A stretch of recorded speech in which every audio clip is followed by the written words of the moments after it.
everyone, and welcome to another edition of Moments with Michael. Today, we speak about culture and religion. Today, I am sitting with someone who I am so privileged to be with. I call her Mama, someone who has shaped the cultural landscape of this country, and someone who needs no introduction. Ladies and gentlemen, friends, well wishers, I introduce you to my Mama, Miss Chandra Katwaroo. Thank you. I'm delighted and humbled to be a part of Moments with Michael. Mama, I have known you for over 30 years, and that's like a lifetime. And you have always inspired me with your work, your reading, your love, your devotion. When I see you and I listen to you and I look at you, you take me into a different world. I you invoke an energy in me that is something I cannot describe. Tell me, Mama, how did this all started for you? This started when I was a young girl, singing in particular, but the reading of the scriptures started after I got married. Okay. And I realized that it was going to be a lifelong journey when I did my first session of Bhakti Yatra in 2000 at the Green Street Temple. And I say so because I sat and looked at the congregation literally sipping the bhakti that flowed that morning. And then I thought, I have to continue. Wow. Because, for me, I believe that nothing in life happens by chance. I say it all the time. And we all have our own little different gift, as I say. But for you, Mama, it is so special because you don't only just read, you don't only just explain, but when you start to sing, oh my God. And yes, friends, you will hear her sing a cappella. I'm going to take her on the spot in just a few minutes. This is another question I know you're not prepared for, but remember, my interviews are it always comes from the heart, and we speak honestly from our heart and our soul.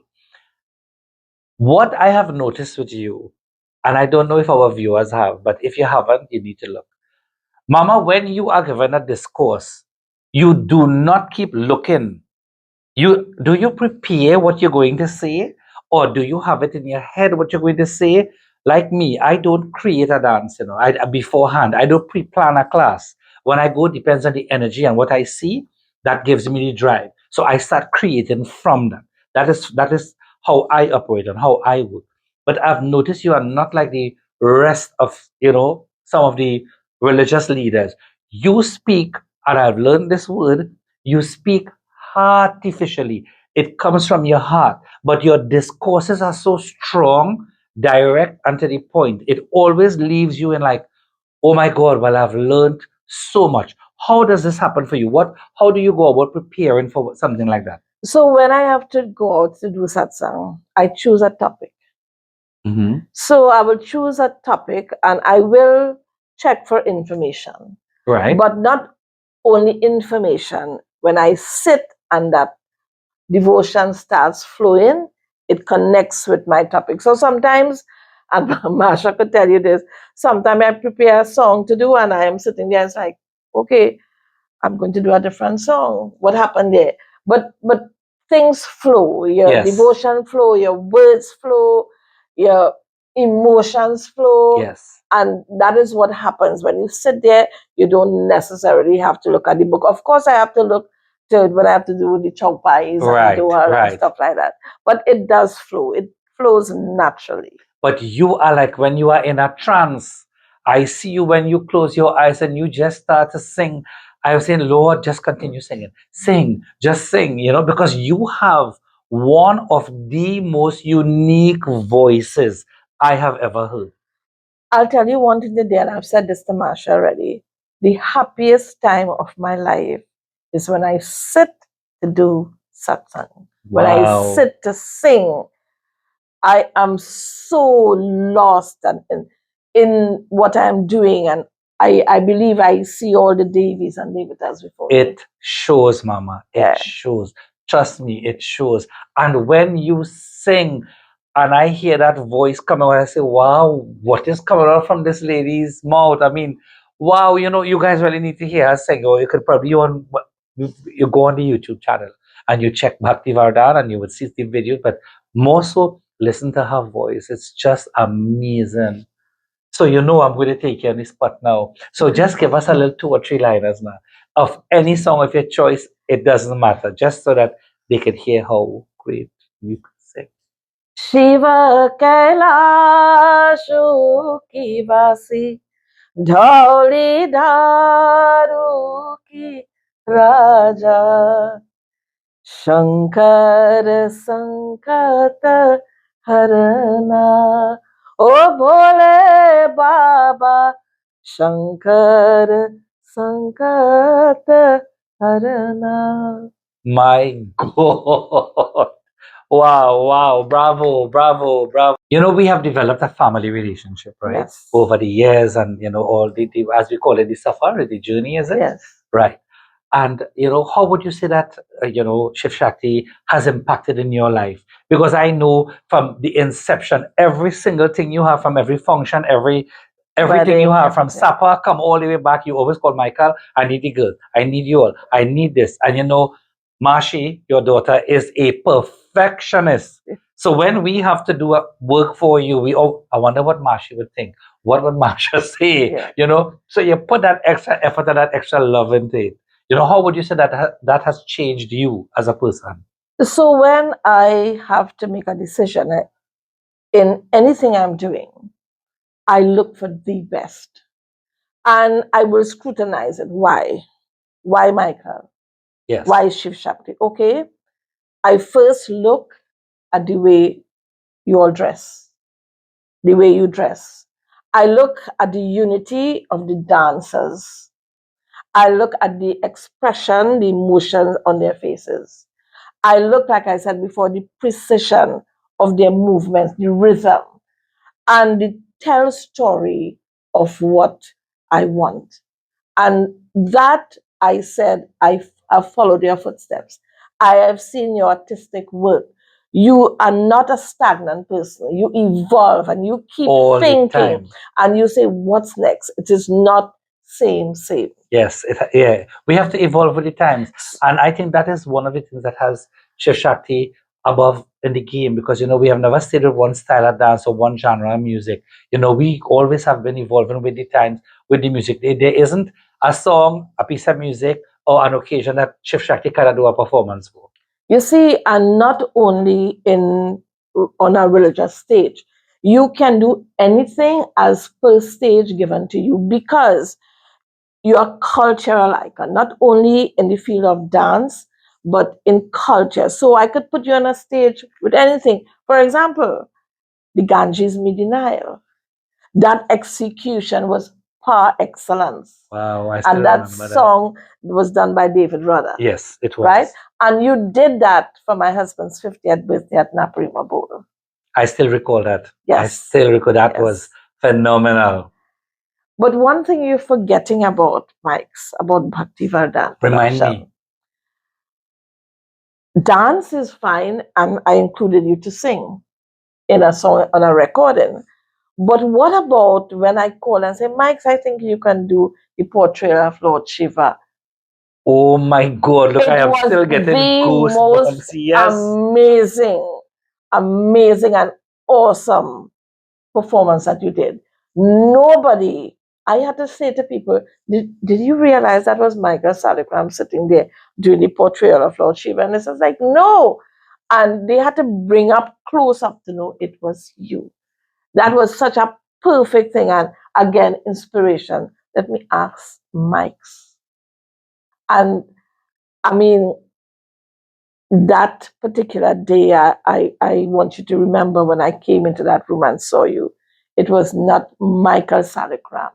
It was Michael Salikram portraying Bhagwan Shiva, but with all the devotion and spiritual bliss was around you. Funny enough you say that because that is a moment in my life I will never ever forget. Marsha said something to me that I will carry with the rest of my life, and for me that is something I will always keep close to my heart. When I was asked to do the role of Shiva, I was very reluctant. I'm saying, oh Yes. God, I gained some weight. It was COVID time. I don't think I was suitable. And you just said, son, you will do it. I said, Lord, Father, how I could disappoint this lady. No, I can't say no. And I am there very nervous. I remember I was talking to Maggie when I was doing the makeup and all that to create that transformation Yes.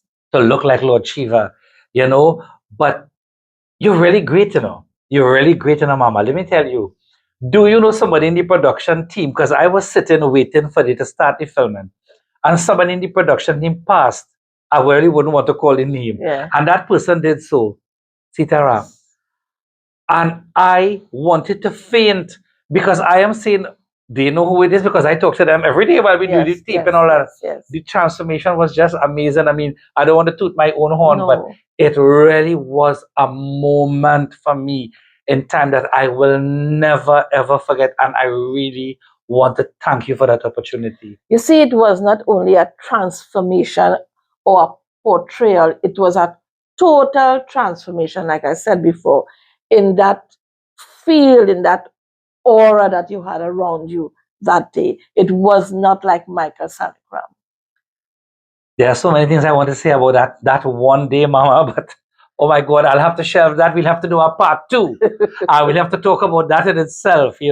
But again, thank you so much from my heart. Thank you, thank you, thank you. You see, like I said earlier, Bhagwan orchestrates these things. You were meant to do that.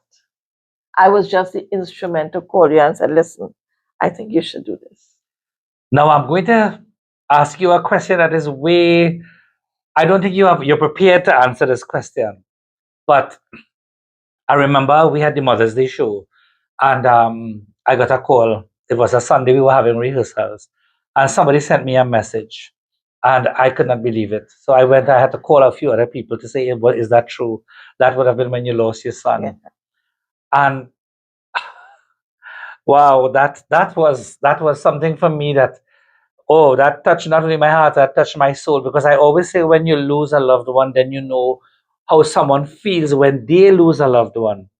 But you gave me so much strength. I remember you were there. You're not ordinary. I always said that you're not an ordinary person. You were there. You were strong. You had your head on. There are times when you would fall short because your emotions would get to you. But that was a time. I don't know, Mama. I don't know how you. Even today, I don't know how you lived through this. I'm still living through it, but by Bhagwan's grace and his strength. You see, I sit and just 4 days before I went past, I sat giving a family through satsang courage when someone passes. And if I tell you, Mikes, you must dress properly, it means that I must also do it. So while I'm a human being, I have emotions and I have um, hurt and pain and void and whatever, I still have to find that strength within me to do what I have to do. It doesn't Wow. mean that the pain goes away. Yes. But you see, there's an unlimited power that is within us. Yes. And we all have to reach for that power at some time. And you have to reach for it when you're reaching to the end of the rope. You have to get that power and lift yourself. Bhagwan Krishna says we have to lift ourselves by ourselves for our own self. Wow, that is so great and so inspiring. Mama, I want to touch a little bit on culture because, we are involved in the cultural arena, we work within the cultural frame of, let's say, Trinidad and Tobago and even the Caribbean and more so over the world. What would you say from your perspective, from your point of view, is lacking in terms maybe of, let's say, spirituality or learning about the culture or, however from your point of view, how do you see culture? We live in a multicultural country. We live in a multi-religious country. Now, if a child is being brought up um, learning about culture from a tender age, that child is going to become an elder, a senior person with culture embedded. Yes. So the home is a a platform for culture. Yes. The school also, and even in the religious places. I'll tell you how. Because, for example, Diwali, right? Everybody get involved in Diwali now. Everybody wearing Indian clothes. We have Carnival, right? Carnival, everybody enjoy themselves, hug and have fun on the street. Now, an important thing is like in culture, and something that really goes to my mind is that the presentation, well, you're involved now in the soca Huna competition, right? Mhm. And I believe in the time that we are living in that singers must bring positive lyrics. Agreed. No, not you might think positive means boring. No. What about Mighty Sparrow? Yes. Right? Melda, you remember Melda? Yes. Melda, oh yeah. Keep going. Keep going. Keep going. Yes. No, that song has remained a timeless piece. Yes. There were no negative things in lyrics in that. Mm-hmm. It was just fun. Yes. Understand. Agreed. And you could sing along. Yes. But the lyrics we have today with some of these songs are really distasteful, and even sometimes I have been asked many times, added to what you're saying, can you do a video for me or can you do a presentation? And I would have to humbly, in the nicest way, say, well, we're unable to do it. But it's only because it does not reflect who we are and what we do. You understand? So I want to agree with you 100% on this point. I want to go back to Bhakti Vardhan because for me, that was a life changing experience. What I loved about it is that you included so many of our celebrities in the production. It wasn't just a Chandra Katwaroo production where you took, the full, you were in the limelight, you were in the spotlight. But people like Nival Chetlal, Susan Mohib, Rana G, and so many other people came on board with you. And for me, it was like, oh wow, we have ignited this family relationship, and everybody is they're so great to work with, and it was so easy. Despite we would have had little challenges, even she turned me into a singer. She called me one day and said, Michael, I think I need you to be part of this chorus with Mashi and the rest of them. I am now cold sweating because I could dance. I love to sing. But oh my God, she is saying, and you will do it. I said, but you remember that? Yes. I said, said, come into the studio. You didn't even know what you were going to no. And yeah, three lines or whatever in a chorus, and I'm like, Lord, well, you had to just be my guide. It was so good. But what made you pull these people together? You know what, Mike? I believe in inclusiveness. Even if I have a meal, I love to share. And I thought with inspiration that I must include these people. Like I said earlier, I wanted Bhakti Vardhan production to be tangible, to leave something behind that the world could see. And the inclusiveness of all these people that were part of Bhakti Vardhan production. You would see there was one thing across the line that every one of the persons involved had, and that was love, that was humility, and that was purpose. How would you say the dances? Because I mean, Suzanne and myself, I think were the main people. We did most of the main videos for you. How would you say that added value to the production? So dance can be considered a form of prayer. Now, dance also gives the person looking on an idea of the mood. Dance tells the story, so to speak. And with Shiv Shakti and also with Susan dancers, the emotion, the precision of the footsteps, the posture, everything added to bring the feel, bring the meaning and interpretation of the Right? song. Was there any moment that stood out for you in terms of a fun moment? Yes, and that was actually, it just spoke about the Ganesh. I remembered Moriare, Baba Moriare, and Mike said, I have to hold this pot on my head, right? And Moriare. And I remembered, like, oh my God, my hairstyle has been crushed And with all this. she's thinking about is the hairstyle, eh? And if she And, doesn't and, do and it. I said, Yeah. oh my God, no, I don't think I could do this, So that Yes, was I remember. that part was really, really. I remember the sun was so hot. Yes, it And you was. eventually did it, and that turned out to be Yes, so nice in the yes, production. yeah, Wow, that was really good. yeah. What do you think, Mama, is responsible for that energy? What is responsible? What makes me or people, in fact, feel drawn into what you do?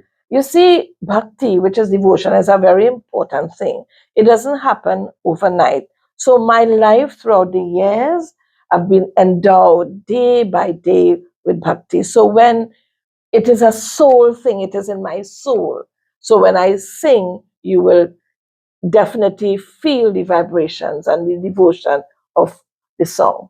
Because I know, like, sometimes we have conversations on the phone, and you will just start to belt out one or two lines and say, Mike's tra la la la la, and I am like, oh my God, this woman could sing even without music. You don't even have to warm up your vocals or anything. It's just like it's hard to match when I hear you read and hear you do a discourse, and when I listen to you sing, Mama, you're so gifted.